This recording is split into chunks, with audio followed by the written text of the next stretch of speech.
Hello friends, today we are painting a canvas with some groovy daisies that ended up being part of a collection that I completed for an art walk I did last month. I will be popping in and out with voiceovers to fill you in on important info about my process. First things first, I want to talk about materials. I used primarily Holbein acrylic gouache for this piece. I ended up using a little bit of Liquitex acrylic for the base layer just because it's a little bit cheaper and I wanted the full base layer paint to be not as expensive, but pretty much all of the details were done with Holbein acrylic gouache, which is my all-time fave. For brushes, I could not even tell you specifically what brushes I used because I am not very particular about it. I just have a collection that I've gathered over the years. Every time I go to Michael's, I find myself in the brush aisle and I end up picking out a brush or two that is different from what I already have, or I kind of look around thinking about things I've done recently or things that I want to do and what kind of brush would be good for that. And I just purely pick things based on shape. I'm not particular about brands, I'm not particular about price. I do generally go for like the middle of the line brushes because I find if you get a brush that's too cheap, you end up like losing bristles and stuff in your work and that's super annoying, but I certainly don't think that you need to break the bank on your brushes. I think that it's way more worthwhile to spend the money on the quality paint, and then as long as your brushes are good enough, you're good to go. Something that I like to do to make sure I'm going to be happy with the color palette that I choose is to create the piece really roughly digitally first in Procreate and experiment with different color palettes and decide what combination of things is going to look good. You could of course always do this in your sketchbook, which actually might be better in the sense that you can use the exact colors of paint you're going to end up using in your final piece. I just like that with digital I can do it really quick and sloppy and then just delete it after and not worry about it taking up space in my sketchbook for just like a messy color thumbnail. But although I find another perk of doing it digitally is it's a really good chance to practice color picking and the color wheel by looking at something in real life and trying to match it to what I have in Procreate.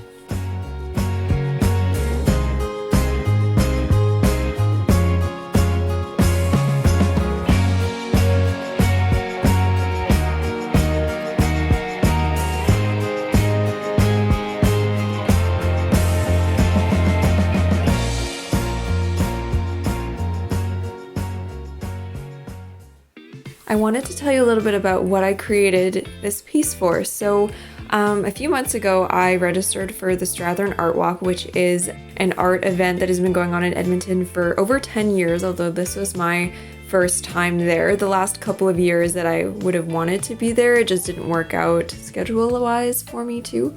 But it was such a wonderful experience. There were, I think, over 200 plus artists there.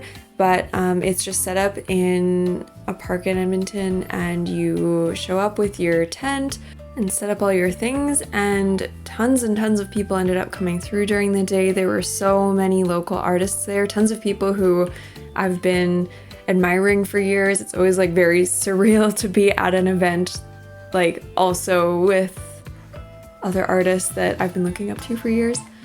So I knew I wanted to create a bunch of canvases for this event. I've mentioned this before because I've been working on it for months, and it was kind of getting down to the wire and I didn't really have a ton, and I knew that I wanted to come up with something that felt very true to me and that I could easily make a few canvases that would kind of go together. And so that's kind of where this collection came out of. I was sketching and came up with this, like, I just love painting flowers, that's very much my thing, and I started doing these like wobbly checkered backgrounds and I felt like it was very 70s and it really fit some cool groovy wobbly flowers. And so I ended up just going with that theme and I made a whole bunch of pieces that matched this one, but this one I think was my favorite. It ended up selling, I think it was the first one that sold out of the whole collection. Although I did take a scan of this one first, so I will be able to reproduce it into prints. I had the sweetest exchange with the girl who ended up taking it. She was torn between this one and another one, and we were like holding them up and like talking through like, hey, where's it gonna go, and like what does the stuff around it look like which one has the right vibe for your space. And it was really fun. And I don't think I'll ever get over how it feels to have someone look at something that I made and want to put it on their wall in their house. Like that is just so cool.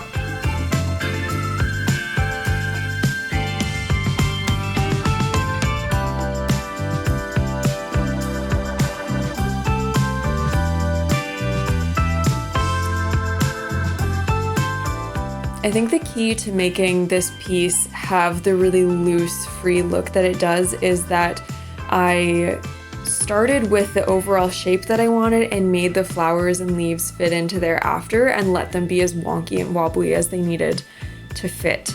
And that's kind of the same principle I worked with for all of the pieces to make them work together, although some of them are less wonky and wobbly than others.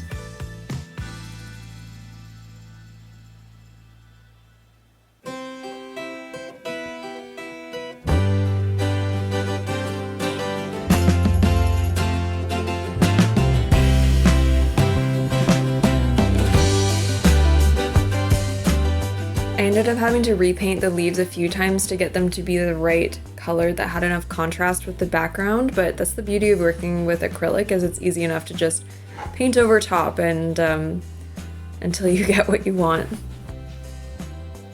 I wanted to tell you one other thing about the art walk. One of my favorite things about doing in-person art events is the absolutely beautiful and kind things that people will say, like, are just like the fuel and motivation I need to keep doing what I'm doing.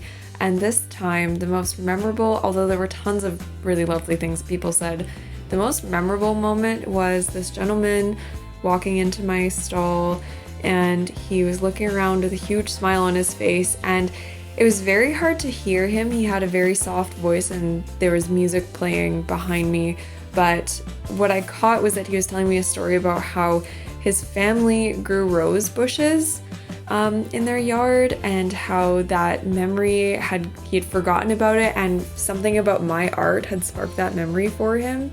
And it was so sweet of him to say that. And then as he was just like looking around, like he was soaking everything in, and then as he was like backing away to walk away, he turned back to me and said, "You bring joy," which made me all teary-eyed because I was just so grateful that he expressed that I'm doing what I hoped to be doing with my artwork.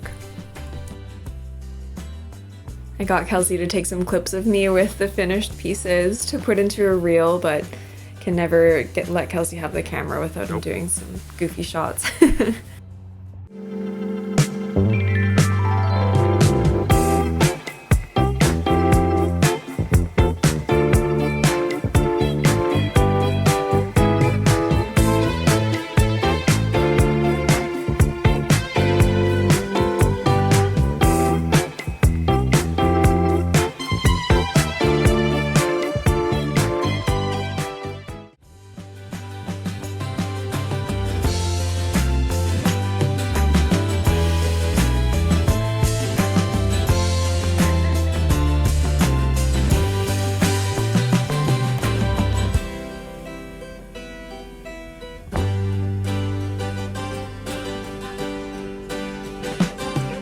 Hello, my favorite humans who made it to the end of the video. I am here to fill you in on an exciting little update.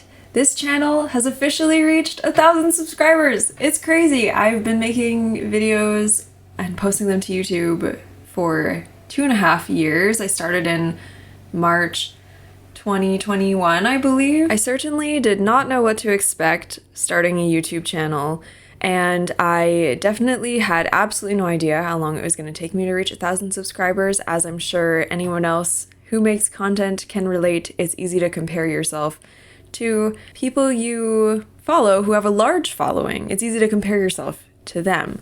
But being able to reach 1,000 subscribers is very validating. It was kind of this moment where I was like, okay, I must be doing something right if 1,000 people have watched what I've done and wanted to see more of it. Like, that is insanely cool, and I am so grateful that you are here and you've given your time to watching my content and supporting me, and that's it's hard to put into words. It's really, really surreal. I am so privileged and honored that you're all here. It really means a lot to me. On an interestingly opposite note, as I'm reaching 1,000 subscribers, I have simultaneously decided that for the time being, I need to take a break from trying to do regular posting.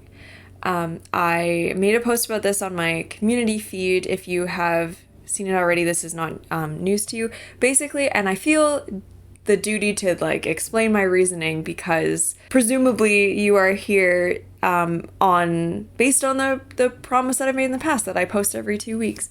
And I just did some like self-analyzing, and I realized that making videos every 2 weeks, while it seems far more reasonable than what YouTubers seem to do, which is put out a new video every week, I thought that cutting that in half would be more than enough to balance out my mental health and making videos, but it isn't enough. Like, I'm finding that it's still putting me in this place where I'm like, I gotta get a video out, what am I gonna do? And it not only does it force me to spend hours and hours of my time on a bi-weekly basis editing videos and making sure they're ready, because I've kind of set this expectation and standard for myself of what quality I want my videos to be. It means that I think my videos lack the heart that I want them to have. And I genuinely don't think that, while sometimes there's advice out there that says you have to be posting regularly to be able to be successful on YouTube, I don't really I think that definition of success is it being like, I don't know what the definition of success in that way is. And for me, my goal here is to connect with people who my work resonates with and to build a community of like-minded people. And I don't think that I need to post every other week or more regularly than that to do that. If my primary goal was to be making a full income from YouTube, yes, absolutely, I would need to do that. And it's hard to detangle what the advice you see that's for people who are trying to do that versus people like me who are here more casually and are okay with that. This is just my current assessment of what's best for me in this space, because I'm trying really hard to make sure that I'm embracing all aspects of my creative career with a critical lens so that I can make sure I'm not doing things that are doing harm to my creative practice and my mental health. And so this is the best thing for me right now. So I hope you understand. I'm not going anywhere. I love making videos and I'm definitely going to keep making them. Who knows, maybe I will end up posting weekly or bi-weekly or very close to that anyways. I just needed to take that pressure off of myself and be transparent with you about the fact that I am doing that. So all that being said, I have something to ask of you, because since my videos will be coming out more regularly, it would very much help me out if you would change your subscription on my channel to be notified whenever I post a new video. So even if you don't have time to watch it right away, at least you know it's there and you can watch it as soon as you get a chance to. If you haven't already, I encourage you to subscribe, leave a comment, leave a like, all those good things. And if you haven't heard about it already, I have a free to access Discord server. Please do hop over there and join in. If you're in it already and you have forgotten about it, go post something on one of the channels, or let me know if you have an idea for a new channel, because I'm wanting to slowly add to it and expand it. And I'd love to hear what you think I should do with it. And if you have been here for a while and you tend to stick around to the end of the videos, you know that I will share a fun fact with you at the end. And the fun fact for this video, I am crocheting my first sweater. And I went all out and decided to do a granny square sweater. So I started crocheting last year, and I knew the granny squares were something that I really wanted to do. I started out with my basic stitches and doing more simple projects, just lots of scarves that use just single crochet or double crochet. But then as soon as I felt confident, learned how to do granny squares. And I started this project back in the spring with the intention of making it a perfect fall sweater. It also will be good for winter. And now that we're at the beginning of fall and I'm going into winter, I'm trying to quickly get it finished, but I want to show you what the granny squares look like. Here they are. So I went with a nice foresty green that's gonna be kind of like the main color. Oh gosh, I'm just dropping them everywhere now. So the green is the main color, and then the other colors in here are like the kind of more orangey red, and then this like brownish orange color and the creamy white, and then I've got like a darker like chocolatey brown, and it's so hard to see it when I need to hold all the granny squares, but I cannot wait to see how this looks when it all comes together, and I hope that it fits well and that I end up wearing it because it's been so much work. But the thing about crocheting is it's just like a nice calming activity to do, and even if I don't love the end result, I'll still be glad that I did it. Okay, that's all. Thank you so much for watching. Big hugs and smooches to ya. I will see you in the next video.